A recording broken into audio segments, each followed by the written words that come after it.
એમને ચાંચ ડબોળી. જુઓ ચાંચ ડબોળી છે ને, ચાંચ ડબોળી એટલે ચાંચમાં ડબોળી, પણ પાણી પીવાયું નહીં. પાણી પીવાયું નહીં. આ બધું પછી કાગડાભાઈ કેમ થયું, મારે પાણી પીવું છે, હું શું કરું? કાગડોભાઈ તો વિચાર કરવા લાગ્યા. એટલે એમને બાજુમાં શું પડ્યા હતા? નાના નાના બાટા પડ્યા હતા, પથ્થર પડ્યા હતા. જુઓ દેખાય પથ્થર? બધાને દેખાય પથ્થર? નાના નાના ભૈયા, બરોબર. પછી એમને તો શું કર્યું, એક એક પથ્થર લઈ અને આમ કુંજાની અંદર નાખ્યા.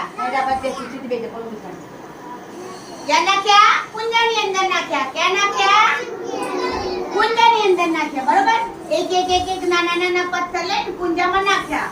એ કુંજાનું પાણી ક્યાં આવ્યું? ઉપર. ક્યાં આવ્યું પાણી? ઉપર આવી ગયું પાણી. ઉપર પાણી આવી ગયું. કાગડાભાઈએ ચાંચ ડબોળી. જુઓ આ ડબોળી ચાંચ. કાગડાભાઈએ ચાંચ ડબોળી એટલે પાણી પીવાઈ ગયું. પાણી પીવાઈ ગયું. જુઓ હા, પાણી પીવાઈ ગયું ને કાગડાનું. જો કાગડો પાણી ચાંચ ડૂબે છે ને એની, પાણી ઉપર આવી છે એટલે કાગડો ભાઈ પછી પાણી પી લીધું અને પછી કાકા કરતા ઉડી